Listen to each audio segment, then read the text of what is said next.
Stenvar, Captain of the Guard. This is one of the moments when Octopath Traveler 2 became a game that meant more to me than just a standard RPG.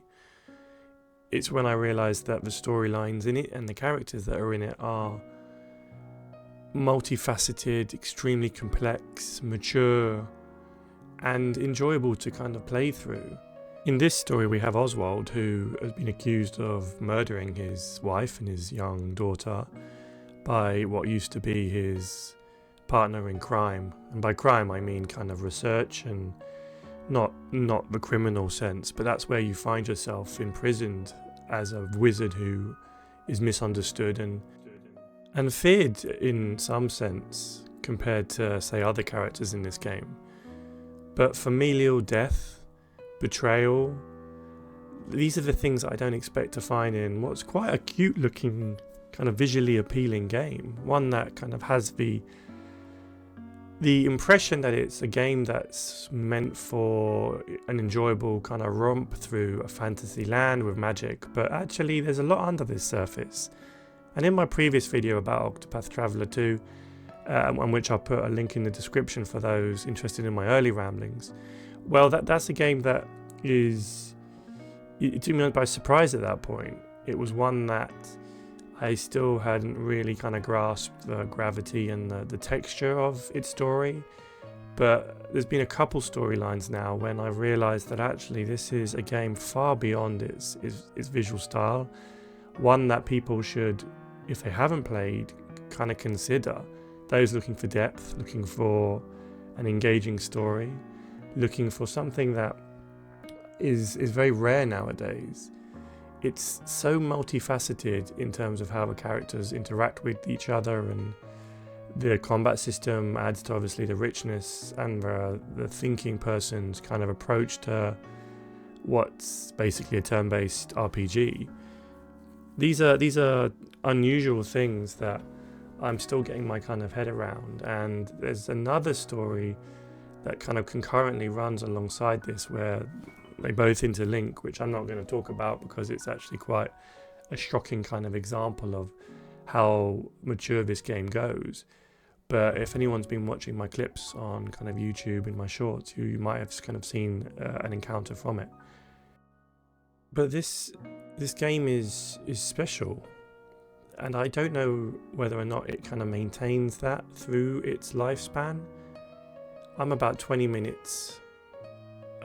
hours, 20 minutes would not be a long time, 20 hours in, and I think it's got the legs to kind of go the distance in terms of this kind of complexity and character arc and interaction, and I'm intrigued to see whether or not other storylines are as surprising is the best word perhaps, or at least shocking in some respect. They've all got facets of extreme scenarios where you would just not expect it in a kind of 2.5D RPG like this. Or maybe you should, and that's more on me for not necessarily understanding what game I was buying and what game perhaps this was going to be.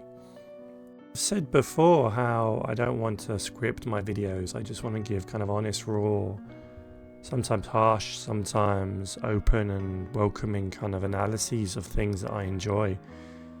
And some of my other videos are more about life and how games kind of add to that and also support us through the ups and downs of our journeys.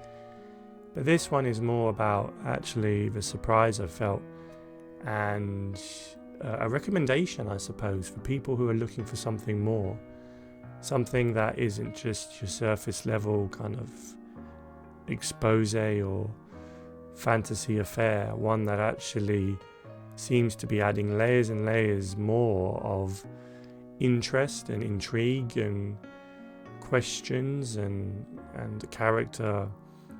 Well, character, that's I think the main word that I come away kind of thinking about Octopath, is that it's about the characters. And all too often these games are about the grind and the systems and the summons and the magic and the kind of big vision of what's possible if you're a character or a person kind of facing against the odds. But a lot of it's just kind of standard day-to-day kind of dialogue between the characters as they try and understand what motivates them and the journeys they're on. It feels real and it feels human. And very few games nowadays, in my opinion, kind of bottle that up and present it in a great way. This is the second of, as I said, many potential videos as things kind of happen through this game that I feel like talking about. I don't know if it's a good format, but I seem to actually enjoy it, so I hope you have too. And again, check out my first video on this game if you haven't. Adds maybe a little bit more context as to why I'm saying what I'm saying, but yeah, this is interesting, and I'm intrigued to kind of play more. And I must say as well, one final point as I close, not many games get me for 20 hours plus. They really do take quite a lot, and it takes a special kind of connection with a world for me to kind of spend time with it that much. And the most fascinating thing is I haven't really thought about this at all. I've just played it, I've enjoyed it, and I haven't looked at the time thinking, oh, is it time to move on? Very, very special kind of game. And it's all about the characters. Thank you.